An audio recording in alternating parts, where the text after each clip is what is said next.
Assalamu alaikum wa rahmatullahi wa barakatuh. Sasien bengor den hidan e jam tom on fini ton e jam mawɓe no humpitade ɓe kamen. Ok, haray ko pay kum mo wiyeteɗo Bah Mamoudou wontirɗo Algérie. Haray mi faala on landade ɗo goɗɗum ko woɓɓe mi nani no yeddodira ɗo, woɓɓe inni wo tabba hino juulire, woɓɓe inni tabba juulirtake. Ko ɗum noon mi faala yon renseignu men mi jentina ɓe vocal on kamɓe tigi hara ɓe nanay, ɓe nana ko honto woni haqiqa, ande ko hombo e maɓɓe woni ɗuma o. ɓay ɓeeɗa inni wo tabba no juulire, woɓɓe inni wo tabba juulirtake. Joni noon ko ɗum men faala yon andi men siko ɗum wonde haqiqa e si tawi ko hombo e maɓɓe mari fa'ida. Hara aleykum salam wa rahmatullahi wa barakatuh. Hara e ñalle jam. Wa alaikum salam wa rahmatullahi wa barakatuh. On hiwritama on hiwrama, alhamdulillahi wa kafa, thumma salatu wassalamu ala ibadihi alladhina istafa, amma ba'du. Haray Sheikh Mahmoudou Ba depuis Algérie, barakallahu fikum. Haray on hiwrama, on toranama Allah jam e kisiye ka wontir ɗon ton. En torki Allah subhanahu wa ta'ala yo Allah reyno en kala ka wontirɗen e leyɗe Allah ɗen fof. Tentini kadi ono wontirɓe ɗe leyɗe andaɗe Libye en, Maroc en, Algérie en, Tunisie en. Haray yo Allah reyno en fappo meɗe reyna on kala wonɓe ɓen e ɗi laawi, wonɗi e ɗi yaasiji, wonɗi e ɗi leyɗe janane, amina ya rabbi, reyna en ka meɗen kadi ya rabbi. Haray landal mongal barakallahu fikum.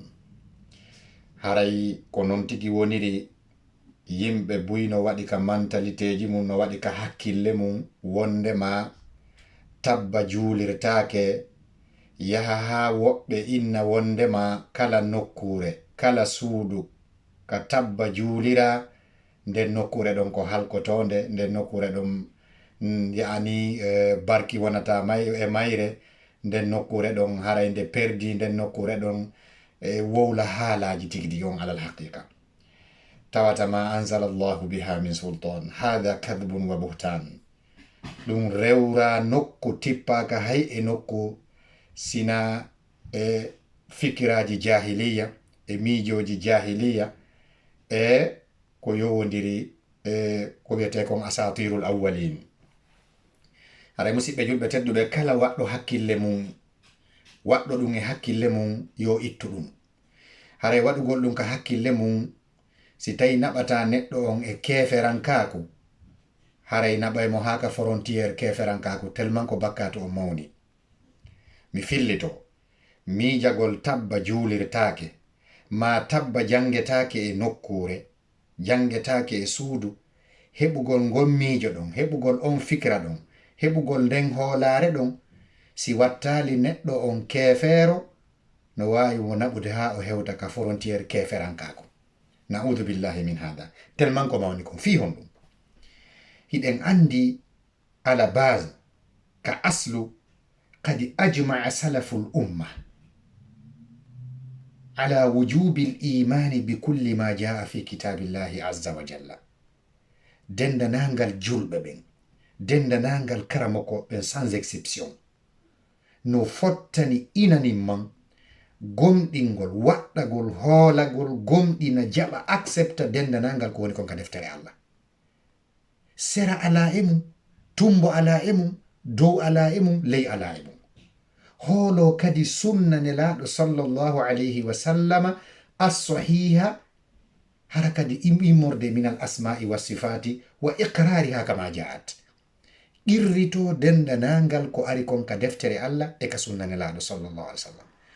Foti ko inɗe Allah ɗin, foti ko sifaji makko ɗin, foti ko qissaji, foti ko suratuji ɗin, foti ko ayeje ɗin, foti ko kelimaji ɗin, foti ko toɓɓe ɗin, foti ko mase ɗin.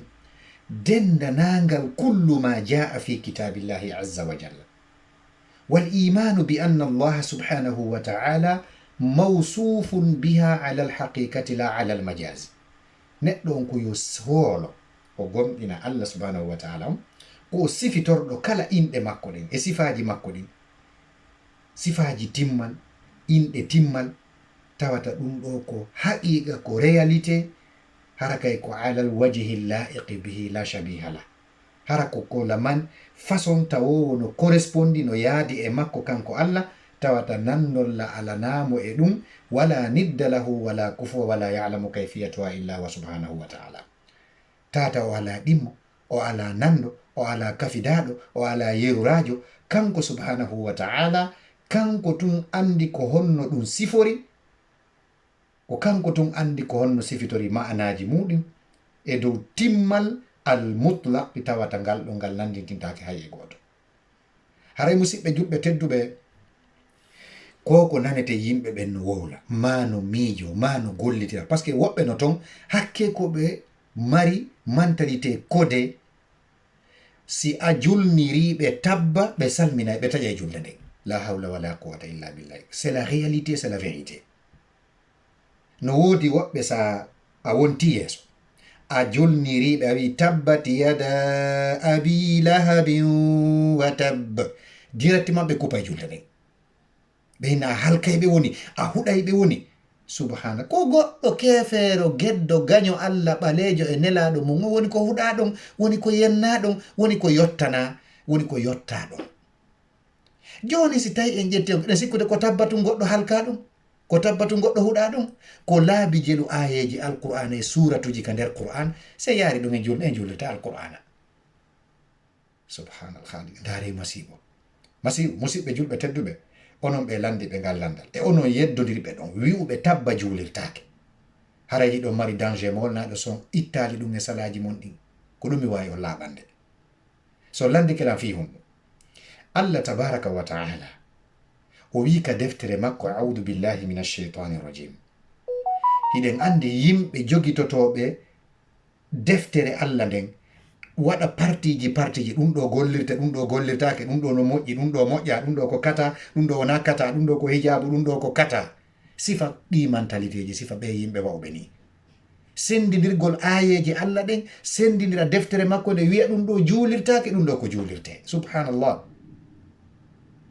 Fi on ɗum konto ittuɗum ɗum, konto dalil windi ɗum musidɓe julɓe tedduɓe. Ɗum si komi inni on ko, si tawi naɓata neɗɗo e keferankaku, naɓayimo haaka frontiére keferankaku. Allah subhanahu wa ta'ala wi, a'udhu billahi minash shaitanir rajim, kama anzalna ala almuqtasimin. Jante moƴƴa ala almuqtasimin, man hum alladhina ja'alu alqur'ana 'idin, exactement ko landaɗo ko. Allah subhanahu wa ta'ala on o wi wano nde e jippinira e ɓe yimɓe senditoɓe nde waɗa partiji ɗaɓɓoɓe sorta ɗum ɗo wi'a gollire, sorta ɗum ɗo wi'a gollirtake, ɗum ɗo no juulire, ɗum ɗo juulirtake. Alladhina ɓen ja'alu alqur'ana, waɗuɓe alqur'anare nden idina, kuntoy geɓoy, firaqun aw firqatun idin, waɗuɓe ɗum kunte, morsoji, geɓe, ɗum ɗo gollirte, ɗum ɗo gollirtake. Ndaare Allah subhanahu wa ta'ala on ko hombiri aya on, o wi fa wa rabbika lanas'alannahum ajma'ina. Allah wi'i mi wondiri joomi ma. Wallahi Allah wondiri ɗon wawul kasame nunu tawkid, laamul kasami no e mum, wawul kasami no e mum, nunu tawkid no. Fa wa rabbika wondore, laamu noon laamul qasam, nunu on ko nunu tawkid, la nas'alannahum ajma'in. Wallahi min landitoto ɓeɗo ɓe foppo maɓɓe. Ɗin haalaji ɗi on ɗo wolude, ɗin pratique ji ɗi on ɗon pratique de alqur'ana, tawata Allah yamira on ɗum. Allah wi on landitoyte yeeso makko on foppo moɗon. Amma kanu ya'malun, ko ɓe laati kon hiɓe waɗa, ko ɓe laati kon hiɓe golla.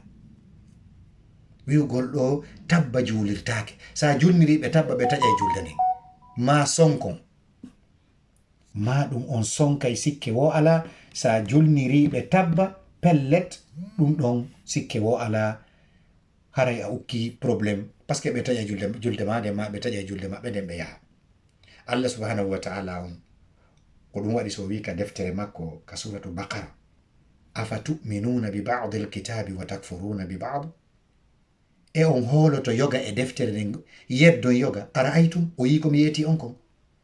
komi wi on ko ɗum naɓay goɗɗo e keferankaku maasi hewtinade mo ka keferankaku naɓay mo ka frontiére keferankaku min mi hayfin tun o aya mo fuɗɗiɗen ɗo ka suratu bakara ka Allah wi ɗon ene o landi afa tu'minuna e yo on holoto e yo on gollitiray e yo on gomɗinay bi ba'dil kitabi yoga e deftere nden wa takfuruna bi ba'din yeddon yoga e yo on juuliray yoga accon yoga on wi'ay yoga kuno moƴƴi yoga moƴƴa ko ɗum boni e alqur'ana ko shifa'un lima fi sudur hay hunde ala e nder alqur'ana sina ko shifa'un lima fi sudur ala hay e nokku sera e tumbo début à la fin ala hay e nokku ka tata alqur'ana wodi ka boni kala ka janguɗa ko baraji marɗa déjà ko jangata kon tabba no jeeya e ko ɓeydata imanuma no jeeya e ko honɗum a huɗay woni mo Allah huɗi a yennay woni mo Allah yeni tabbat yada taw siɗandi ko ɗum firi tabbat yada abi lahabin est ce que ko tabbetata ibrahima wiya ɗon ko abu lahabi huɗa ɗon ko abi lahabi woni ko halka ɗon tabbat yada abi lahabin wa tabba ma agna anhu maluhu wa ma kasaba sayasla naran dhata lahabi joni siɗa janguɗen ɗo ko ɗum holli gogon ko hayɓa baraji déjà au lieu de a heɓa baraji double par ce que fi hon ɗum gogon a gomɗini ko geddo Allah yenna ɗum ko geddo Allah huɗa ɗum ko geddo Allah halka ɗum deuxièmement a ɓirritike ɗum a wowli kadi hiɗa répétude ko Allah subhanahu wa taala nodduma e mum Allah wi wa takfuruna bi ba'di yeddon yoga e deftere nden dare ko ɗum Allah wi fama jaza'u man yaf'alu dhalika minkum ala na joddi kala wonɗo wadde ɗum e moɗon illa khizyun fil hayati dunya sina Allah wirtay mo ka hawre leydi ɗo Allah wi wa yawma alqiyamati ñande dargal yuradduna ila ashaddi al'adabi ɓen wa'uɓe ni ɓe wowloɓe ɗum ɓe gollitiraɓe ɗum ɓe ruttoyte ka ɓuri sattude e lekte ɗen wama llahu bi ghafilin amma ta'maluna koni Allah welsidaki e ko wonɗon wowlude kon Allah welsidaki e ko wonɗon wadde kon Allah welsidaki ko wonɗon gollude kon ɗum ɗo hulɓinaki musidɓe julɓe haray onon ɓe landiɓe ngal landal onon ɓe yeddodirɓe wi'uɓe tabba juulirtaake haray mi torki on mi jeeji on arte ka laawol iwe e ɗum vitti tinna non kida tinna non tinnoɗon si on jaɓi wallahi ɗon e danger molanaɗo ɗum fijirtaake ɗum wowletaake na non fi gollitire hina non fi ɗum waɗe ka nder ɓernde neɗɗo on ayeje ɗen lannata e hadiseji ko yowodiri e kambugol neɗɗo yedduɗo hay alif gooto no gasa goɗɗo men menen min yeddade min nayinago si ko fi honɗum ko honto heɓuɗon dalil innugol tabba juulirtaake ko hetti ko fo juulirta honto heɓuɗon on dalil hombo yeeti on ɗum hara na nanigo yara nayon seyti wonayon goro garanno ko honto ittuɗon ɗum honto ɗum jaman itti ɗum bal ko kufru non ou bien ko kaba'ir non goɗɗum e mum par ce que la budda an nu'mina ko feccere feere ala ko ma gomɗinen alqur'ana jumlatan wa tafsilan wana woni non annabaɓen ko ma la budda an nu'mina gomɗinen bir rusuli wal anbiya'i jami'an jumlatan wa tafsilan sa gomɗini annabaɓen foppo acci goto ɗafala yedda e foppo sa gomɗini alqur'ana foppo acci aya goto ɗafala yedda e foppo nanon fi suratuwol